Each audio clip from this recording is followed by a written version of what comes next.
கர்த்தருடைய பரிசுத்தமான நாமம் மகிமைப்படுவதாக. ஆசீர்வாதமான ஒரு நல்ல காலை நேரத்திலேயும் அனுதின மன்னா என்கிற வேத தியானத்தினால் உங்களை சந்திப்பதில் மிகுந்த சந்தோஷம். கிருபையாய் கர்த்தர் நமக்கு ஒரு நல்ல நாளை கூட்டி கொடுத்திருக்கிறார். இந்த நாளுக்காக கர்த்தருக்கு ஸ்தோத்திரங்களை துதிகளை ஏறெடுப்போம்.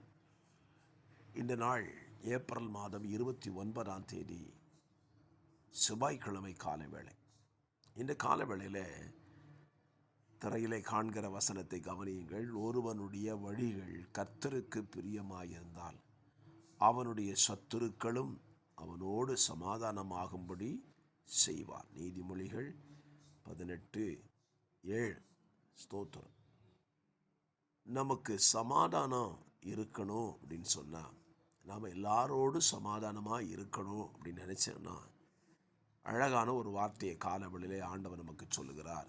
நம்ம வழி கர்த்தருக்கு பிரியமாக இருக்கணுமா? ஸ்தோத்திரம். பல நேரங்களில் நம்முடைய வழிகள் கர்த்தருக்கு பிரியமற்ற வழிகளாக மாறிவிடுகிறது. நம்ம வழியை கர்த்தருக்கு பிரியமாக மட்டும் அமைச்சு பார்ப்போமே. நான் போகிற பாதை அது அவருக்கு பிரியமானு யோசித்து பாருங்க. அப்படி பிரியமாக இருந்தால் நமக்கு சமாதானம் இருக்கும்.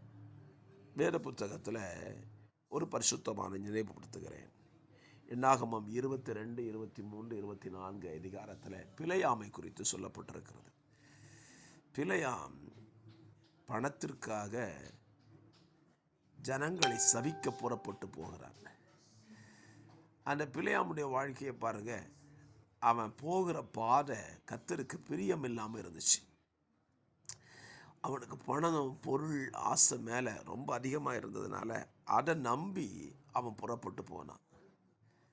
அவன் போகிற வழி கர்த்தருக்கு பிரியமில்லாது இருந்ததுனால பாருங்க, அவன் வாழ்க்கையில் ஆண்டவரே சத்துருவாக அவனுக்கு எதிரடையாக இருக்கிறார்.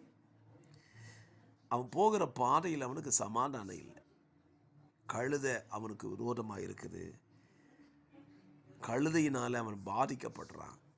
கடைசியாக தேவ தூதனே அவனுக்கு விரோதமாக பட்டயத்தை உருவி கொண்டு நிற்கிறார். அப்பொழுதுதான் சொல்லுகிறான், நான் தவறு செய்து விட்டேன், என்னை மன்னித்து விடுங்கள் ஆண்டவரே, நான் திரும்ப போகிறேன்னு சொல்கிறான். வழி சரியில்லைன்னா பாதையெல்லாம் துக்கமாக இருக்கும். இந்த காலவெளியிலே உங்கள் பாதையை யோசித்து பாருங்கள். நீங்கள் போய்கொண்டிருக்கிற பாதை கர்த்தருக்கு பிரியமானது தானா? சிந்தித்து பிரியமில்லைன்னா அந்த வழியை விட்டு திரும்புங்க. உங்களுக்கு சமாதானம் இருக்கும். பரிசுத்த பிதாவே, இந்த வார்த்தையின்படி பிள்ளைகளுக்கு சமாதானமாக இருக்க வழியை தெரிந்து கொள்ள உதவி செய்யும். ஆமென்.